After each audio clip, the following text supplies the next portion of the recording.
Fala quarto ano B. Hoje na videoaula de Geografia nós falaremos sobre a hidrografia do Brasil. A hidrografia é a parte da geografia que estuda os rios, lagos, oceanos, águas subterrâneas e mares. Hoje, nessa videoaula, nós vamos nos aprofundar sobre o estudo dos rios. Vamos conhecer um pouquinho mais sobre as partes que o compõem. Então, nós vamos conhecer todas as partes que formam um rio, desde a nascente do rio até a sua foz. Então, na imagem que dá início a esse conteúdo, nós temos a representação de um rio e as suas diversas partes. Então, vamos conhecer um pouquinho sobre cada uma delas.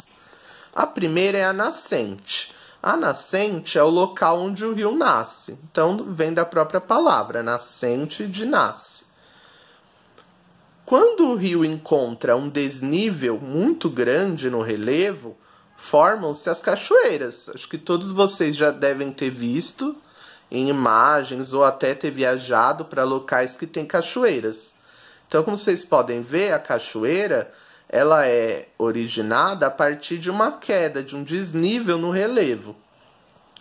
Além das cachoeiras, o rio também pode percorrer outros tipos de relevo. Quando ele encontra uma depressão, ele pode formar lagos naturais, ou seja, criados pela natureza. Lembrando que também existem lagos artificiais criados pelo homem. Ao longo do seu caminho, o rio vai passar por diversas partes que nós vamos chamar de leito ou curso. Então, quando vocês ouvirem numa frase o leito do rio ou o curso do rio, está se referindo ao quê? Ao caminho que ele percorre. Nesse caminho que o leito do rio percorre, ele pode receber águas de rios menores. Esses rios menores nós vamos chamar de afluentes. Os lagos artificiais, como o professor já mencionou, são os lagos que acabam surgindo da ação do homem. E muitas vezes nas próprias dinâmicas dos rios. Então, com qualquer tipo de barreira, seja construída pelo homem ou pela própria dinâmica do rio, vai formar lagos artificiais. Qual é a relevância desses lagos? Eles são importantes para a captação de água e geração de energia. Para terminar, nós vamos conhecer a foz do rio e a margem. A margem são aquelas terras que ficam em torno do leito do rio. Então é bem fácil de identificar a margem de um rio.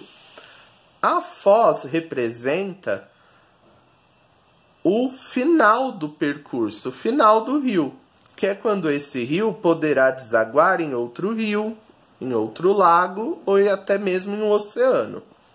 Esse local nós vamos chamar de foz. Então, esse é o esquema da ilustração mostrando as partes que compõem um rio, com nascente, cachoeira, os lagos, e aí podemos ter os lagos naturais e artificiais, os afluentes, os leitos e encerrando na foz e na margem. Nesse caminho, como vocês podem ver, nesse percurso, nesse leito, ele também pode receber águas de outros rios, águas de afluentes. Aí na página 13, nós vamos falar um pouquinho sobre o aproveitamento dos rios. O Brasil é um dos países que tem maior quantidade de rios do mundo. Logo, nós utilizamos essa água para vários aspectos da nossa sobrevivência. Então, nós utilizamos para gerar energia elétrica através das nossas usinas. Nós utilizamos na nossa agricultura, pecuária, para as nossas indústrias, o que muitas vezes acaba sendo um aspecto negativo de poluição.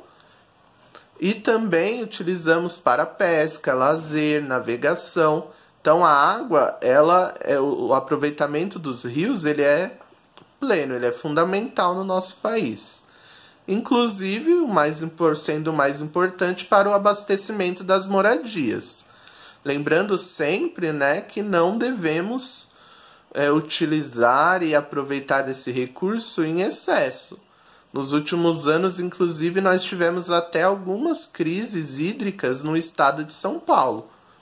E, como resultado disso, várias campanhas de conscientização para as pessoas economizarem água.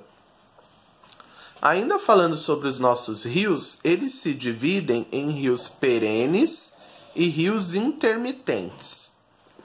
Então, os rios perenes, conforme vocês podem ver nessas imagens, são os rios que não secam nunca, ou seja, independentemente da estação do ano, eles vão correr, vão apresentar água durante todo o ano. Os rios perenes também são chamados de rios permanentes. A maior parte dos rios do Brasil se encaixa nessa categoria de rios perenes. Então agora vocês vão ficar com o vídeo mostrando alguns tipos de rios perenes. Também temos os rios intermitentes, que também são chamados de rios temporários.